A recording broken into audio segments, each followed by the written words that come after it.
Hello আমার প্রিয় ছাত্রছাত্রী বন্ধুরা, আমি তোমাদের অমিতাভ স্যার। সবাইকে আমি YouTube channel practical and theory ক্লাসরুমে স্বাগত জানাচ্ছি। আগের দিনের ভিডিওতে আমরা আলোচনা করেছিলাম HCl বা মিউরিয়েটিক অ্যাসিড বা হাইড্রোক্লোরিক অ্যাসিড সম্পর্কে।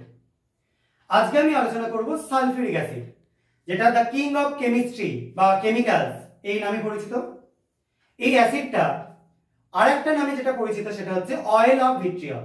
অনেকটা তেলের মতো দেখতে লাগে, সেই জন্য অয়েল অফ ভিট্রিয়ল। এর ফর্মুলা হচ্ছে H2SO4 এবং এর আণবিক ওজনটা হচ্ছে 98। যাই হোক, থিওরি নিয়ে আলোচনা করার ব্যাপার এখন আপাতত নয়। প্র্যাকটিক্যালি আমরা H2SO4 কে ভাঙলে যদি জলীয় দ্রবণে ডিসোসিয়েট করি তাহলে কি কি পাই? H3O+ আর SO4 2-। যদিও আর্হেনিয়াসের কনসেপ্টে আমরা পাই H+ আর HSO4- বাইসালফেট অ্যানায়ন। HSO4- আবার ফার্দার ভেঙে গিয়ে হয় H+ আর SO4 2-। তাহলে আমরা ওভারঅল বলতে পারি H+ দুখানা, SO4 2-। সেটা না বলে আমরা জলীয় দ্রবণে যেহেতু করছি বলবো কি H3O+ দুখানা, তার সাথে SO4 2-। অর্থাৎ ক্যাটায়ন হিসাবে H3O+, অ্যানায়ন হিসাবে SO4 2-। ক্যাটায়নের পরীক্ষা আগের দিন তোমরা HCl এর জন্য যা করেছিলে সেম জিনিসই করা হবে। কি কি করব? লিটমাস টেস্ট, যার জন্য নীল কালারের লিটমাসটা লাল হয়ে যাবে। আর করব আমরা পিএইচ পেপার টেস্ট, যেটার যেরকম ইয়েলো কালারের বর্ণ বা সবুজ বর্ণ আছে সেটা আস্তে আস্তে লাল হয়ে যাবে।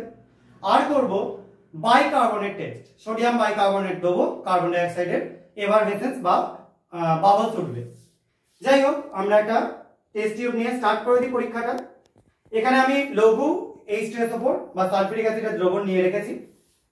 এই সালফিউরিক অ্যাসিডের দ্রবণে আমরা প্রথমে যোগ করব কি একটা লিটমাস পেপার। এখানে আমি লিটমাস পেপার রেডি করে রেখেছি।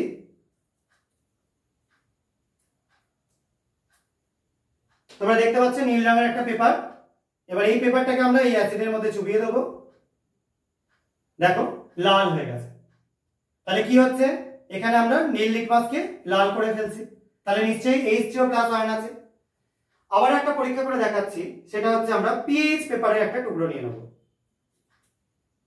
পিএইচ পেপারের টুকরো দেখতে পাচ্ছি ইয়েলোইশ কালারের হয়, এটা সবুজ রঙের হয় অনেক জায়গাতে। এটার মধ্যে দিচ্ছি, দেখো এটাও লাল হয়ে গেল। দেখি বুঝতে পারছো লাল হয়ে গেছে। তারপরে এটাতেও H3O+ আয়ন আছে নিশ্চয়ই, সেটার প্রমাণ হয়ে গেল। আর এর মধ্যেই আমরা কিছুটা সোডিয়াম বাইকার্বনেট এই স্প্যাচুলা দিয়ে যোগ করে দেবো। আগের দিনে এটা করে দেখিয়েছিলাম HCl এর জন্য। দেখতেই পাচ্ছ কার্বন ডাই অক্সাইডের এভারভেসেন্স বা বুদবুদ উঠছে। তাহলে এখান থেকে তোমরা ক্যাটায়ন সম্পর্কে একদম ক্লিয়ার হয়ে গেল যে এখানে H3O+ আয়নটা আছে। এবার চলে আসবো সবথেকে গুরুত্বপূর্ণ জিনিস, অ্যানায়নের পরীক্ষা। যাই হোক, অ্যানায়নের জন্য আমরা প্রথমে একটা ড্রাই টেস্ট বা শুষ্ক পরীক্ষার সাহায্য নেব। ড্রাই টেস্টের জন্য একটা ড্রাই টেস্ট টিউব নেবে। এবার আমরা এর মধ্যে কি নেব? আগের দিন এটাও তোমরা ইউজ করেছো, কি না, পটাশিয়াম ডাইক্রোমেট K2Cr2O7। এই পটাশিয়াম ডাইক্রোমেট সামান্য পরিমাণ এখানে নিয়ে নিলাম। এবার এই পটাশিয়াম ডাইক্রোমেট তোমরা দেখতেই পাচ্ছ কমলা বর্ণের হয়, এটা আগের দিনও দেখিয়েছি। এর মধ্যে কিন্তু গাঢ় সালফিউরিক অ্যাসিড যোগ করতে হবে। আগেরটা কিন্তু লঘু যোগ করলাম, এটাই গাঢ় সালফিউরিক অ্যাসিড যোগ করব। এই বিক্রিয়া কিন্তু তোমরা যারা 9-10 পড়ো বা 11-12 এ কেমিস্ট্রি নিয়েছো তারা সবাই জানো। এবার এটা যোগ করবার পর আমরা কিছুক্ষণ আগে এটাকে হিট করব। এখানে দেখো বুনসেন বার্নার রয়েছে, এই স্পিরিট ল্যাম্প রয়েছে, এখানে আমরা হিট করছি। হিট করলে কিন্তু সঙ্গে সঙ্গে কোনো পরিবর্তন তোমরা দেখতে পাবে না, কিছুক্ষণ ওয়েট করতে হবে।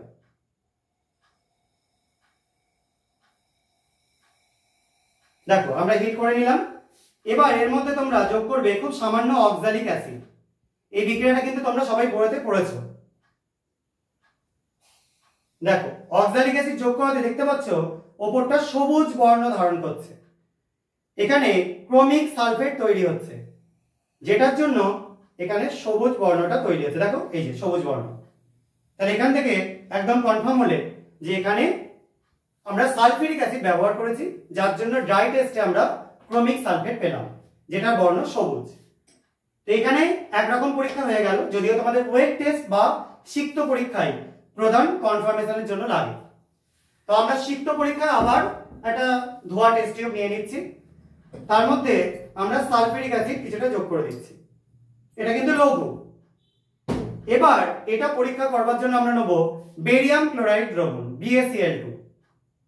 দেখো সাদা রঙের পদক্ষেপ তৈরি হচ্ছে, দেখেই একদম কনফার্ম হয়ে যাওয়া যায় যে এখান থেকে SO4 2- আয়ন আছে, যেটা বেরিয়ামের সঙ্গে যুক্ত হয়ে Ba2+ এর সাথে যুক্ত হয়ে BaSO4 তৈরি করছে, যার বর্ণ কিন্তু সাদা। এটা একটা পরীক্ষা হলো। এবার এর একটা দ্বিতীয় পরীক্ষা আমরা করে দেখব, সেটা হচ্ছে আবার সালফিউরিক অ্যাসিডের কিছুটা দ্রবণ নিয়ে অবশ্যই লঘু সালফিউরিক অ্যাসিড আবারও বলছি, তার মধ্যে যোগ করব আমরা এবার লেড অ্যাসিটেট। বেরিয়াম সালফেটে যেমন খুব তাড়াতাড়ি পদক্ষেপ পড়েছে, লেড অ্যাসিটেটে কিন্তু একটু সময় লাগবে। দেখো যোগ করলাম, এখনো কিন্তু পড়েনি। এবার একটু দেখো চেক করছি, আস্তে আস্তে দেখো ঘোলাটে হয়ে যাচ্ছে। লেডের সল্টের জন্য কিন্তু এরকম হবে, এটা PbSO4 তৈরি হচ্ছে, এটাও জলে অদ্রাব্য এবং এটার জন্য এরকম সাদা ঘোলাটে হয়ে যাচ্ছে। তাহলে এটাও কিন্তু তৈরি হচ্ছে SO4 2- আয়নের জন্য। এবার আমরা চলে আসবো তৃতীয় পরীক্ষা, যেখানে আমরা বেরিয়ামের আরেকটা সল্ট নিয়ে টেস্ট করে দেখব।